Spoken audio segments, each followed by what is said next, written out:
अरे साहब देखें, हम गुज़िश्ता जितने भी इंतखाबात की हम बात करें तो इसमें यह हुआ कि आज तक हमने ये देखा है कि गिलगित बल्तिस्तान में जो हुकूमत बनी है वो वफाक में जिसकी हुकूमत रही है उसकी ही बनी है। उसकी मिसाल मैं आपको इस तरह से दे सकता हूँ, जैसे मुस्लिम लीग का जो एक बहुत ही नई जमात थी जिसका एक मेंबर भी कोई टिकट लेने के लिए तैयार नहीं था।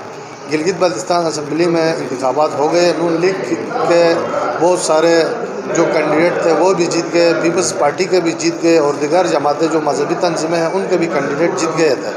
रातों रात सबको मुस्लिम लीग नून से और पीपल्स पार्टी से काब लीग में शामिल कराया गया और उसकी हुकूमत बन गई, जिसकी ज़िंदा मिसाल मीर गज़नफ़र अली खान जो नवाज शरीफ का देरीना साथी था, जो उसका चीफ एग्जीक्यूटिव बन गया मुस्लिम लीग का ज्वाइन करके। तो इसके बाद फिर पीपल्स पार्टी की वफाक में हुकूमत थी, तो गिलगित बल्तिस्तान में भी पीपल्स पार्टी ही यहाँ हुकूमत बनाने में कामयाब हो गई। उसके बाद फिर ये पिछले जो इलेक्शन हो गए 2010 में जो PMLN मुस्लिम लीग नून की वफाक में हुकूमत थी,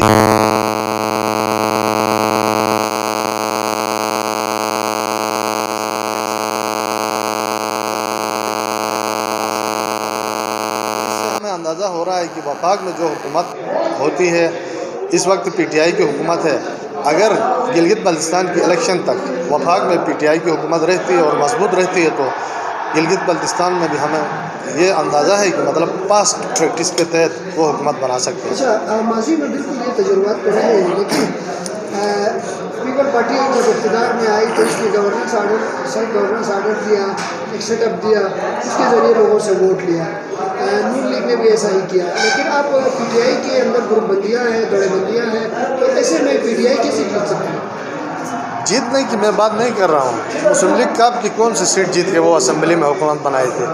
जीतते नहीं हैं, ये जीतने वाले लोगों को अपनी तरफ वो चेंज कराते हैं। उनकी जो हमदर्दियाँ हैं वो एकदम रातों रात चेंज हो जाती है, क्योंकि वो ये देखते हैं कि हमें वजारत मिलेगी। बाज़ को जो टेक्नोक्रेट की सीटें ऑफ़र की जाती है, बाज़ को वजारतें ऑफ़र की जाती है, बाज़ को ठेके ऑफ़र किए जाते हैं, बड़े बड़े ख्वाब दिखाते हैं और वो चले जाते हैं। ये हमने देखा है माजी में। अच्छा, आर्डर 2020 के हवाले से मैं ये कहता हूँ कि गिलगित बल्तिस्तान की जो यूथ है, सोशल मीडिया के ज़रिए हम देख रहे हैं कि वो तो उसमें बड़े तहफ़्फ़ुज़ात रखते हैं और इवन सियासी पार्टियों में तमाम पार्टियां एक पेज पे, और मुस्लिम लीग नून की जो यहाँ हुकूमत है उसकी स्पीकर साहब का भी इंटरव्यू चल चुका है। उन सब ने कहा है कि अब हमें उबरी आइन दे दे या कश्मीर तरस का सेटअप दे दे। बार बार ये आर्डर के ज़रिए गिलगित बल्तिस्तान में हुकूमत न की जाए।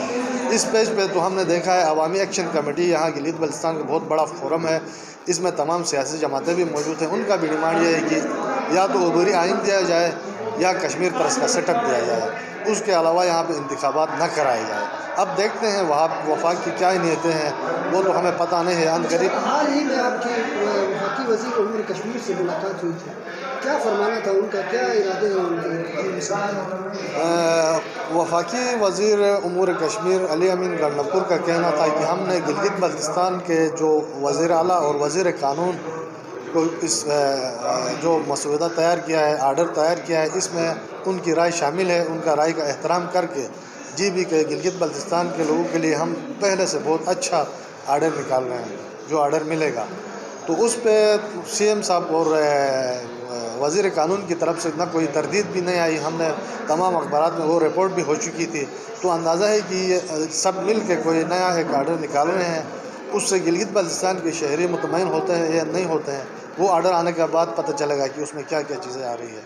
अभी किसी को पता नहीं उस हवाले से।